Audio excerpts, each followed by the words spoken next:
Gaël Durand, donc, qui est directeur adjoint au laboratoire de glaciologie de Grenoble, va nous parler justement des calottes polaires et leur contribution au niveau marin. Bonjour, merci pour l'introduction, merci, il faut s'allumer, vous m'entendez? Oui, merci pour l'invitation à venir présenter l'état des connaissances sur les calottes polaires, que ce soit le Groenland ou l'Antarctique, l'impact qu'elles peuvent avoir sur le niveau des mers dans un futur proche et les incertitudes qu'on a sur les processus observés. Avant de regarder le présent et le futur, c'est toujours intéressant de jeter un œil sur le passé. Et vous avez ici, il y a un pointeur, c'est ça? Bouton jaune. Et donc vous avez ici l'évolution du niveau de la mer, non plus sur des milliers d'années, mais sur les 25 derniers milliers d'années. Et lors du dernier maximum glaciaire, le niveau de la mer était globalement 130 mètres plus bas qu'il ne l'est actuellement. Et ceci s'explique très bien parce que deux énormes calottes polaires reposait sur les continents de l'hémisphère nord. Des glaciations, on arrive au niveau de la mer qu'on connaît, avec des événements particuliers, et tout particulièrement le Meltwater Pulse 1A, où au cours de quelques 500 ans, le niveau de la mer a bondi de 20 mètres, ce qui fait un taux d'élévation qui est un ordre de grandeur plus élevé que ce qu'on observe aujourd'hui. Donc on voit bien à partir de cette simple courbe que les calottes polaires sont le grand pacemaker qui donne les grands rythmes du niveau de la mer. Et pour saper, je vais là. Donc voici les calottes qui restent aujourd'hui, le Groenland au nord, l'Antarctique au sud. Vous voyez ici l'évolution, enfin les vitesses de surface telles qu'elles sont mesurées. Ces calottes se forment par accumulation de neige sur le continent. Cette neige se compacte, devient glace, s'écoule sous l'effet de son propre poids, à des vitesses qui sont de l'ordre du millimètre par an pour les parties les plus centrales, se canalisent dans ce que l'on appelle des fleuves de glace ou glaciers émissaires, qui, eux, s'écoulent à des vitesses de l'ordre de kilomètres par an pour finalement se déverser dans la mer. Ces glaciers émissaires sont le principal exutoire naturel de la masse des calottes. Et on a observé depuis maintenant une vingtaine d'années une accélération de bon nombre de ces glaciers émissaires, tant et si bien qu'aujourd'hui, ces deux calottes contribuent de l'ordre de grandeur de 1 mm par an au niveau de la mer, 2 tiers pour le Groenland et 1 tiers pour l'Antarctique, la contribution de l'Antarctique venant essentiellement de la partie ouest, que ce soit la péninsule ou le secteur d'Amundsen ici, je reviendrai dessus. Donc dans cet exposé, je vais tâcher de vous expliciter quels sont les processus dynamiques qui sont à l'origine de ces accélérations sur les glaciers émissaires. Qu'est-ce qu'on en comprend? Quelles sont les incertitudes? Comment on les modélise? Quelles sont les projections et les incertitudes sur les projections qu'on peut en faire? On va commencer par le Groenland. Donc ici, une carte un petit peu compliquée, mais je vais rapidement l'adresser et je ne rentrerai pas dans le détail. Chaque point rouge donne une idée pour chaque glacier émissaire autour du Groenland de la différence de vitesse entre 2000 et 2005 dans les cadres noirs et entre 2005 et 2010 dans les cadres rouges. Il y a un pattern général qui est évident. On voit donc des tonalités rouges, notamment dans le nord-ouest et puis sur la côte est du Groenland, montrant qu'il y a une accélération sur ces 10 années. Si on regarde plus en détail, on peut remarquer des variations régionales, donc des glaciers qui sont voisins, certains peuvent accélérer et son voisin à côté peut ralentir sur une même période, alors qu'a priori ils ont un forçage climatique qui est somme toute très proche. Et puis également des variabilités temporelles, par exemple le glacier de Kangerlussuaq ici, qui est un des 3 principaux glaciers exutoires du Groenland, qui a fortement accéléré entre 2005 et 2010, 2000 et 2005 pour ralentir sur les 5 ans qui ont suivi. Donc ici, je vais essayer de résumer quels sont les processus qui sont à l'origine de ces accélérations et pourquoi il y a une telle variabilité et ce qu'on en comprend. Donc comme je l'ai dit, les glaciers émissaires se jettent à la mer. À partir du moment où ils traversent la Grounding Line, donc la ligne d'échouage en français, ils se mettent à flotter sur l'océan et donc à contribuer au niveau marin. Il y a 2 points importants qu'il faut noter. Le premier, un petit peu technique, c'est que le flux de glace à travers la ligne d'échouage, le portail à la ligne d'échouage, donc le flux de glace qui va aller contribuer au niveau marin, et fonction de l'épaisseur de glace à cet endroit-là à une certaine puissance, proche de 5, donc extrêmement sensible à l'épaisseur de glace. La conséquence, c'est que si la calotte se trouve sur une pente rétrograde, comme ici, donc qui s'enfonce à mesure qu'on va à l'intérieur du continent, si la calotte commence à perdre de la masse, à réduire son extension, la ligne d'échouage va reculer, mais va se retrouver à un endroit où l'épaisseur de glace est plus importante, donc son flux sera d'autant plus important, etc., etc. C'est un mécanisme de rétroaction positive, c'est ce qu'on appelle la stabilité des calottes marines. Et je reviendrai dessus par la suite. Ensuite, extrêmement important, ces glaciers sont canalisés, que ce soit à l'intérieur de fjords pour le Groenland ou en remplissant complètement des baies pour l'Antarctique. Et cette glace qui est flottante va exercer un effet d'arc-boutant sur l'écoulement en amont. Donc cette glace va ralentir l'écoulement. Si vous modifiez la glace qui flotte, vous modifiez l'écoulement, vous l'accélérez ou vous le ralentissez suivant le cas échéant. Les processus pour modifier cet effet d'arc-boutant sont assez évidents. C'est ceux qui vont modifier la géométrie de la partie flottante. Le plus simple d'entre eux, c'est le vélage d'iceberg. Vous allez raccourcir la langue flottante, raccourcir l'effet de retenue de la glace en amont, et le glacier va pouvoir s'écouler plus vite. Ce processus, le vélage, il est quantitativement très mal compris. Il est très mal modélisé. Les modèles 3D ont énormément de mal à reproduire les observations et les approches sont essentiellement suivant des modèles d'écoulement le long d'une ligne d'écoulement, ce qui pose un problème puisqu'on voit que le vélage va influencer l'effet d'arc-boutant qui lui-même est un effet transverse. Donc il y a déjà une difficulté. La deuxième façon d'affecter la géométrie de la partie flottante, c'est en fondant cette partie flottante. C'est le principal driver des changements qui sont observés aujourd'hui. Et puis on peut compliquer à l'envi. Typiquement en hiver, vous avez de la glace de mer qui vient se former, qui vient agréger les icebergs, notamment dans les fjords groenlandais, et ce mélange va influencer lui-même le vélage, et donc ces processus sont intimement liés. Et là, je n'ai parlé que des processus dynamiques. Vous avez évidemment des processus de surface, c'est-à-dire que la neige tombe. Elle peut plus ou moins tomber. Et éventuellement, au Groenland, elle fond. Cette fonte va également impacter la dynamique de deux manières essentiellement.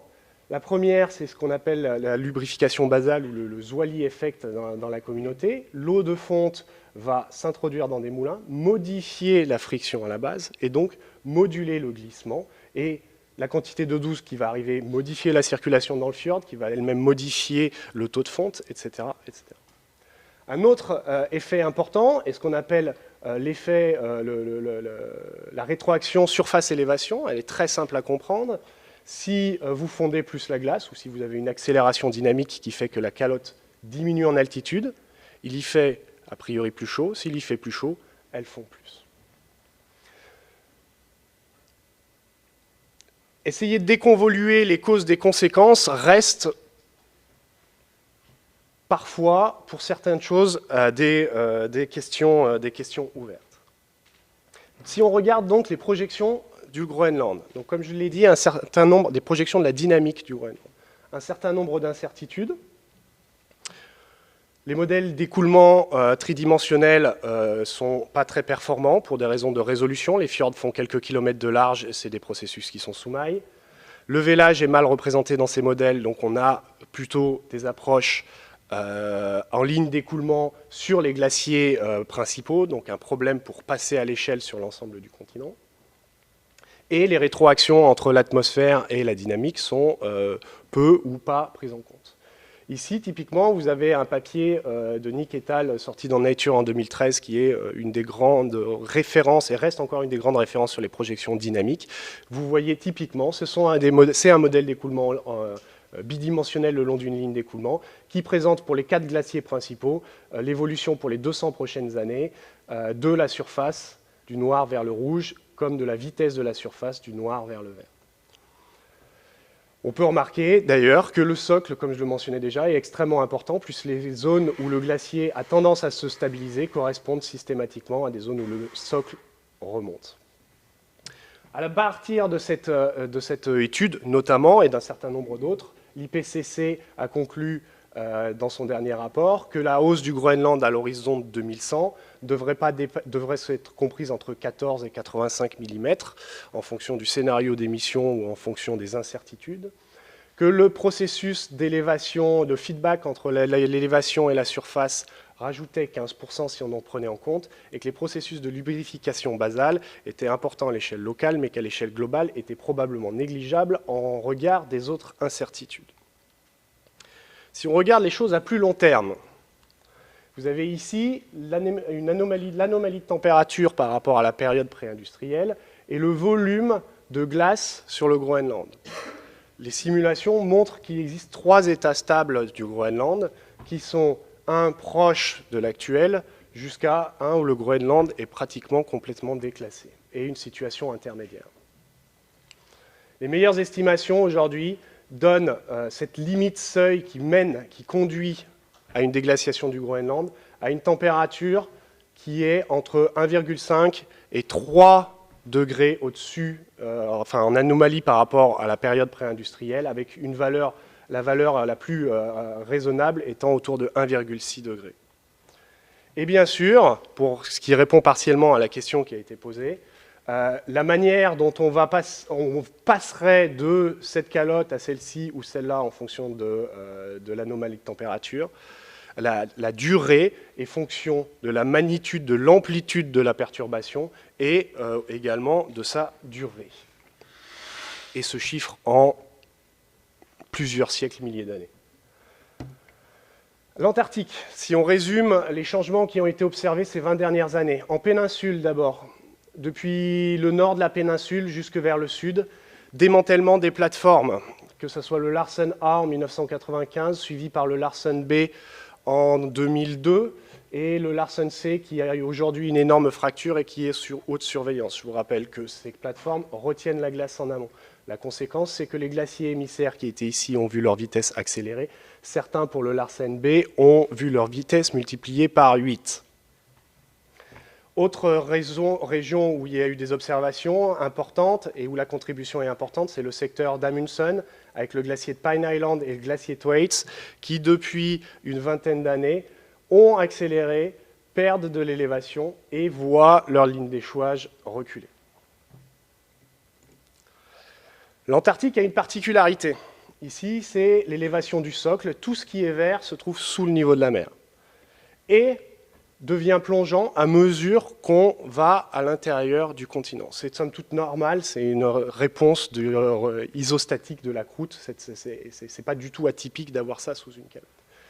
Donc, en conséquence, le processus d'instabilité des calottes marines dont j'ai parlé tout à l'heure peut être potentiellement prégnant sur le secteur ouest de l'Antarctique. C'est quelque chose qui n'est pas nouveau, on se doute de ça depuis le début des années 70. On commence à avoir de plus en plus de signes et de confirmations qu'elles soient théoriques ou numériques. Et puis, il y a également ce secteur-là de l'Antarctique de l'Est qui est très largement sous le niveau de où le socle est très largement sous le niveau de la mer et également plongeant à mesure qu'on va à l'intérieur. Ce processus d'instabilité des calottes marines,